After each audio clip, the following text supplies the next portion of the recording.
para lograr importantes acuerdos. Hoy se habló justo de informalismo y probablemente fue en lo poquito que se logró algo, pero ahí se aborda la enorme mayoría de temas que hacen, ¿sí?, a la realidad nacional. No queda ninguno exento y está previsto por la Constitución. Ahí tenemos un instrumento, como es la negociación, como es cada una de esta guía, un instrumento. Cada uno de los actores sabrá cómo disponer de él. Y fundamentalmente insistir en que, si bien el clima quizá hoy preocupa, la necesidad de avanzar en la principal de las reformas, aquella enunciada por Tabaré Vázquez como la madre de las reformas, que indudablemente para nosotros trasciende el aparato de gestión del Estado, que es como se ha señalado y muchas veces se confunde. Una cosa es reformar el aparato administrativo del Estado, que afectará a unos pocos, y otra cosa es reformar al Estado. Reformar al Estado implica pensar el modelo de país, la orientación de país, ¿sí?, a sus actores, y recién ahí pensar qué Estado necesita ese país. Esa discusión, que necesita de los mayores acuerdos de carácter social, con la más amplia representatividad, ese por ahora sigue vigente para discutir, pero lamentablemente en su intento por generar esta comisión, por ahora entendemos nosotros que fracasamos.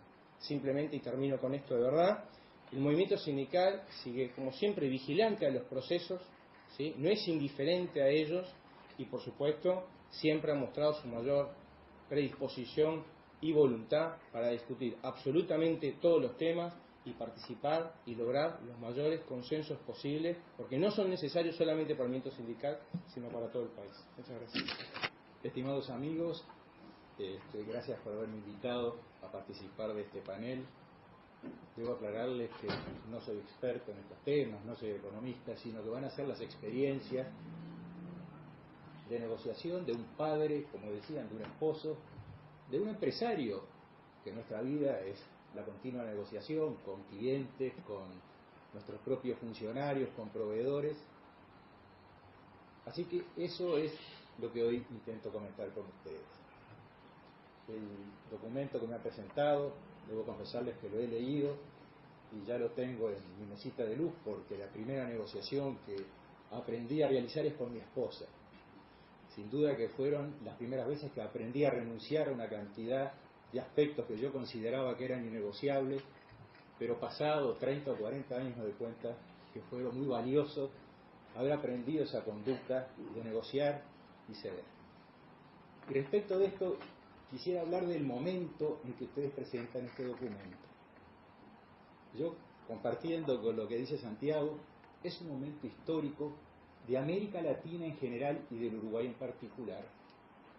Nunca en la historia de América Latina se dio una situación económica tan estable, una situación institucional y política también con gran estabilidad.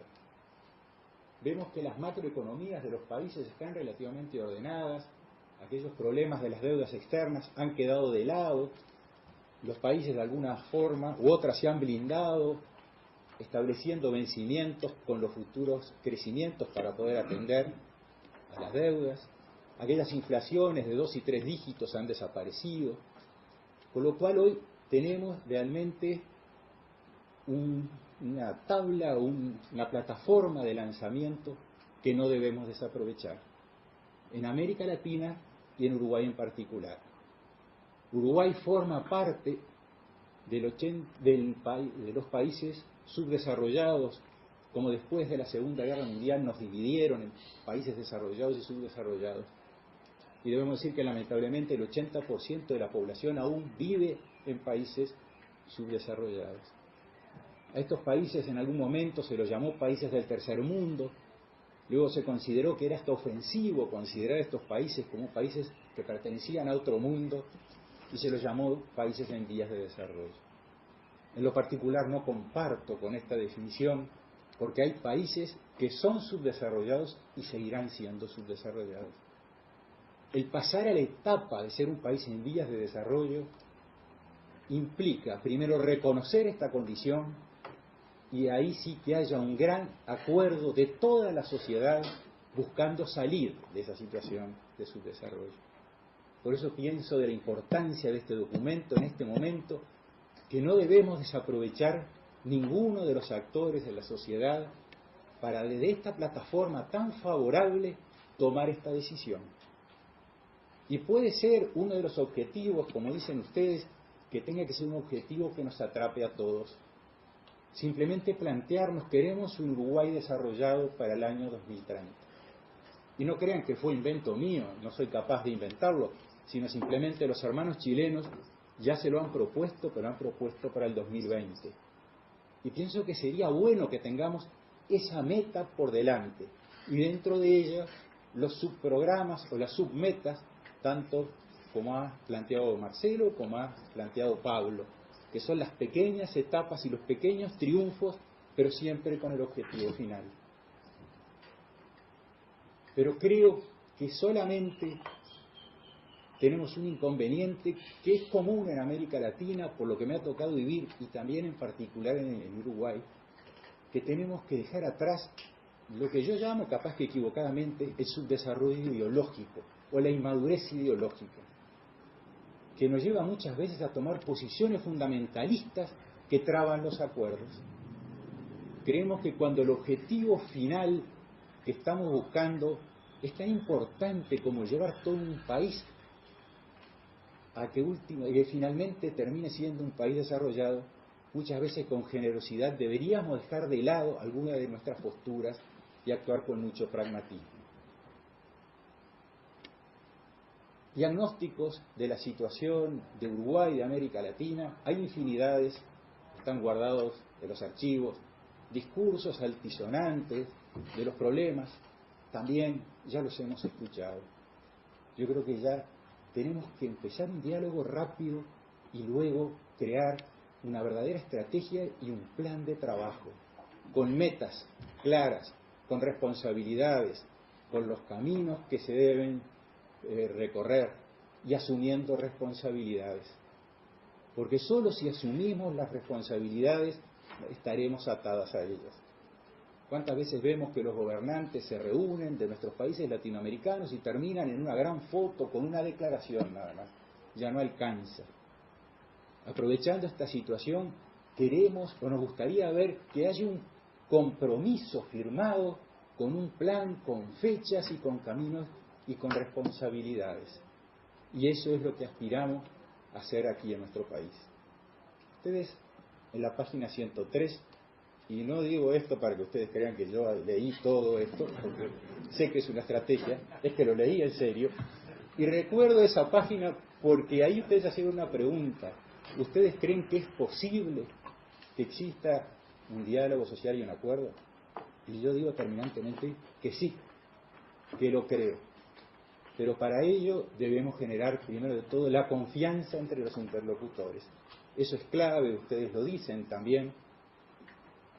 Y quienes participamos tenemos que con honestidad plantearnos el objetivo que se plantea. ¿Nos interesa sí o no? ¿Estamos dispuestos en aras de ese acuerdo superior a ceder en algunos puntos a nuestros intereses particulares? Si estamos dispuestos honradamente, ahí deberíamos participar.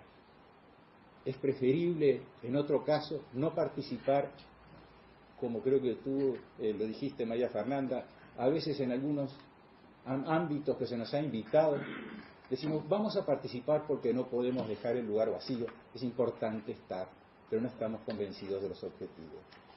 Solo estando convencidos de estos objetivos, la negociación podrá ser un éxito. Gracias por todo.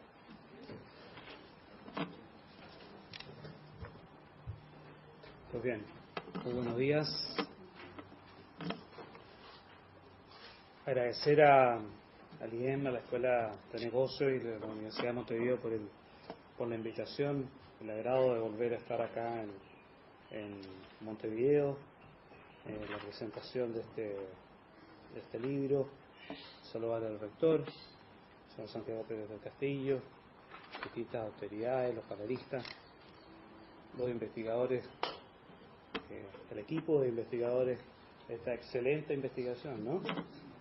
Como decía al principio, y bueno, en especial al coordinador del equipo de investigadores, Álvaro Cristiani, quien que me ubicó en una de las visitas que tuve aquí en Montevideo, digamos, y gentilmente me invitó a estar esta mañana con usted.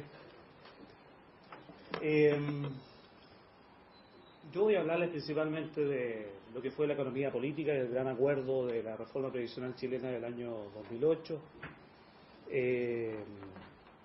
Y me he leído, digamos, la investigación de ustedes, y antes de entrar de lleno en lo que fue la reforma previsional chilena, por cierto, no voy a escapar de dar, digamos, algún par de comentarios de la publicación, saliéndome del libreto o siguiendo el libreto que Álvaro me ha solicitado.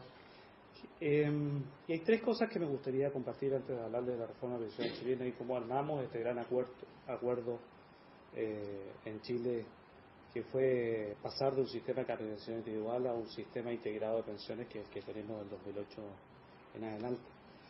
Primero, creo que esta es una gran guía para entender, digamos, como bien lo dice su título, las claves que hay detrás de los acuerdos. Y yo le agregaría aquello, porque está absolutamente, digamos, en el desarrollo de la guía, que son también las claves del diseño y la implementación de las políticas públicas. Porque ustedes allí lo plantean, que básicamente, digamos, el objetivo de estos acuerdos sociales tiene finalmente el diseño de políticas públicas y lo que ustedes han llamado acá políticas de Estado, que son sustentables en el tiempo. Y en ese contexto se necesitan grandes consensos para implementarlo, como lo vamos a ver en Chile, consensos técnicos, consensos políticos. Y eso efectivamente, a mi juicio, hace la diferencia, y en ese sentido, digamos, esta investigación, a mi juicio, es un gran aporte. Y siguiendo la estrategia de Ambrosio, digamos, en el anexo A, ustedes hablan de las 5 P, porque ¿cómo entender una negociación? ¿Cómo entender, digamos, los acuerdos sin reuniones? Y ustedes hablan, digamos, de las 5 P, y si me las memorizé bien, estaba ahí el propósito, los participantes, la participación, la planificación, la perspectiva. Me las aprendí, ¿no? Las 5 P, digamos, de cómo básicamente uno enfrenta una negociación, un acuerdo, sin entender que administrar esta economía política también tiene que ver con administrar las reuniones, que se saben desde el sindicalismo respecto de cómo se hacen las asambleas, y se hacen, digamos, el marco también de las negociaciones laborales entre empresarios y trabajadores, y están básicamente también, digamos, presentes en lo que es la construcción de un acuerdo social, es preparar esas reuniones. Y déjenme decirles que en Chile, digamos, tuvimos que preparar con mucha anticipación para alcanzar y llegar a los acuerdos, digamos, las escenas de esas reuniones a través también de consejos, como los vamos a ver un poco más adelante. No sé si aprieto bien esta palabra. El contenido de la presentación, y me han dicho que voy bien, varios minutos, entonces vamos a hacer un breve resumen de la reforma previsional chilena, y siguiendo lo que Álvaro me ha dicho, esto va a ser muy rápido para no aburrirlo, para llegar rápidamente a las etapas de desarrollo y entender la economía política de la reforma, las claves para alcanzar los acuerdos de esta reforma y algún par de lecciones y desafíos. Vamos al breve resumen, al breve y rápido resumen. Bueno, la reforma previsional chilena, si quisiéramos resumirla, tiene 3 grandes, a mi juicio, ejes. La primera es la creación del sistema de pensiones solidarias, que de una u otra manera, digamos, es el concepto de devolverle al Estado un rol en lo que es la provisión, la administración y el financiamiento en lo que es la seguridad social, materias que son muy bien entendidas en la sociedad uruguaya. El segundo tiene básicamente en entender y en reconocer los déficits de cobertura previsional que habían en Chile. La calidad, digamos, de la cobertura previsional básicamente, digamos, estaba siendo un problema. No era sustentable el modelo de sistema que teníamos en ese momento, digamos, en Chile, en términos de las proyecciones que hacíamos en tasas de reemplazo o beneficios propiamente tal. y identificábamos claramente problemas de cobertura en los grupos vulnerables, ya sean los jóvenes de bajos ingresos, género, mujeres y trabajadores independientes, o como ustedes le llaman acá, autónomos, ¿no? Cuenta propia. Y el tercer tema muy importante, y lo vamos a ver, digamos, en lo que es la economía política de esta reforma y en haber alcanzado los consensos, tanto técnicos como políticos, que permitieron, digamos, la reforma, el perfeccionamiento del sistema de capitalización individual, no la negación del sistema de capitalización individual, sino entender que básicamente lo que estábamos construyendo era un sistema integrado donde había cabida para la administración del sector público, también del sector privado, donde era buscar el justo equilibrio de entregar cobertura y de complementar en la provisión de beneficios previsionales. Hemos llamado esta una reforma previsional que es una reforma estructural, es decir, no es paramétrica, básicamente, digamos, no cambiaba parámetros en el sistema, sino que construía un nuevo sistema donde creaba este sistema de pensiones solidarios y donde el sistema, digamos, de capitalización individual complementaba las pensiones que básicamente se entregaban, digamos, a la población. Hemos hablado, digamos, de una reforma que tiene una gran envergadura fiscal. La hemos catalogado como la reforma, digamos, que ha comprometido recursos en los últimos 20 años más importantes en materia de finanzas públicas en Chile, y es una reforma donde financieramente es sustentable.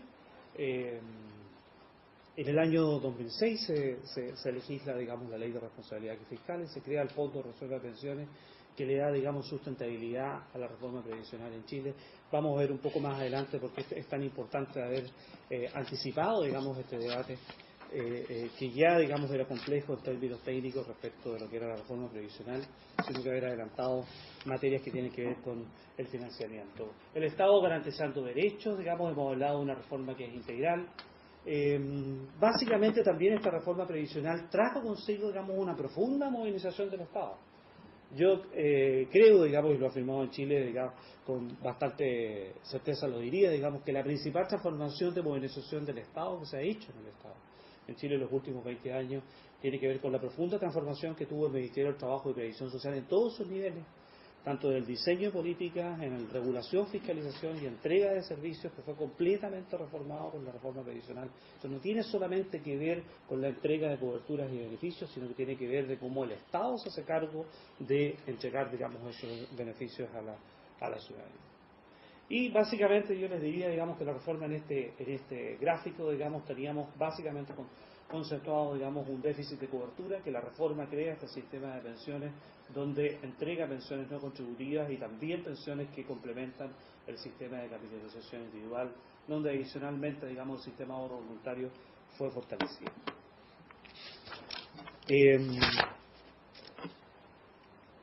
Voy a saltarme las estadísticas y creo que cumplí en hablando de 15 minutos fueron 10, digamos, de la reforma previsional, para entrar, digamos, básicamente, digamos, a las etapas de desarrollo de la reforma que de una u otra manera condicionaron o explicaron, digamos, a mi juicio, lo que he llamado con un exitoso proceso de reforma en democracia respecto, digamos, de lo que es el sistema de previsión en Chile.